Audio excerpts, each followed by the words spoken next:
India news का digital platform आप देख रहे हैं। आपके साथ मैं रचना बंसल। बात जब हर खबर की हम करते हैं तो चुनाव तो सबसे ऊपर रहते हैं और चुनाव बड़े इंटरेस्टिंग भी होते हैं और चुनावों का बिगुल एक तरीके से बज चुका है। इलेक्शन कमीशन ने प्रेस कॉन्फ्रेंस करके बताया कि 12 नवंबर को हिमाचल में एक ही फेज में चुनाव होने हैं और 8 दिसंबर काउंटिंग का दिन होगा। हालांकि पहले खबर थी गुजरात और हिमाचल दोनों को लेकर डेट्स डिक्लेयर हो जाएंगी, लेकिन फिर बाद में खबर आई, आईटीवी सोर्सेस को ये बात पता चली कि सिर्फ हिमाचल को लेकर डेट्स डिक्लेयर होने वाली हैं। हम कह रहे थे, बातचीत कर रहे थे, अपने एक्सपर्ट्स के साथ चर्चा कर रहे थे कि असल काउंटडाउन तो दरअसल तभी माना जाता है जब डेट्स डिक्लेयर हो जाती हैं और वो असल काउंटडाउन शुरू हो चुका है।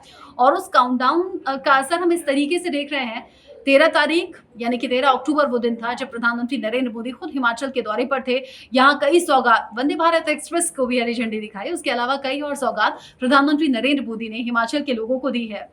कल हिमाचल के सोलन में पहुंची हुई थी प्रियंका गांधी और जिस तरीके से जनसभा को संबोधित कर रही थी, जो कॉन्फिडेंस उनका था, वो एक अलग छाप छोड़ता हुआ भी लोगों पर नजर आया। और प्रियंका गांधी ने लोगों के बीच जाकर कहा कि अगर कांग्रेस सत्ता में आएगी तो जो वृद्धा पेंशन का मुद्दा है वो जल्द ही सॉल्व हो जाएगा और पहले की तरह ही वृद्धा पेंशन लोगों को मिलने लगेगी और सरकार बनने के बाद 10 दिन के अंदर अंदर इस फैसले पर अमल किया जाएगा। सबके अपने चुनावी वादे होते हैं, दावे होते हैं और अलग अलग दावों और वादों को लेकर आम लोगों के बीच में लोग पहुंचते हैं।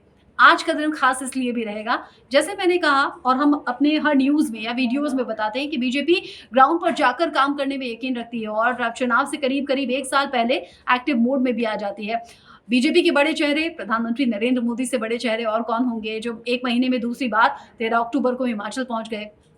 कल प्रियंका गांधी पहुंची थी और आज देश के गृह मंत्री अमित शाह को हिमाचल में पहुंचना है। और हिमाचल में पहुंचने की बड़ी बात यह है कि हाल ही में केंद्र सरकार ने जो वहां पर एक विशेष समुदाय है, हाटी समुदाय को एसटी का दर्जा दिया था और ये मांग वो पिछले करीब 50 सालों से कर रहे थे। केंद्र सरकार ने हाटी समुदाय की मांग मानकर ये जो तोहफा दिया है हिमाचल के लोगों को, इसे हिमाचल के लोग, खासतौर से ये जो हाटी समुदाय के लोग हैं, ये याद रखने वाले हैं और इसका फायदा चुनावों में हो भी सकता है।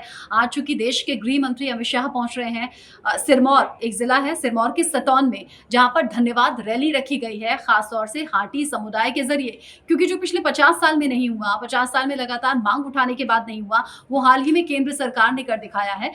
और अब जैसे मैंने कहा कि केंद्र सरकार ने जब ये फैसला किया तो माइंड में कहीं ना कहीं ये चल रहा होगा कि आने वाले चुनाव में इसका फायदा होगा। ये वक्त ही ऐसा रहता है, चुनावी मौसम ऐसा रहता है जब हर पार्टी बढ़ चढ़कर हिस्सा भी लेती है चुनाव प्रचार में और फिर वादों और दावों की झड़ी भी लगती है।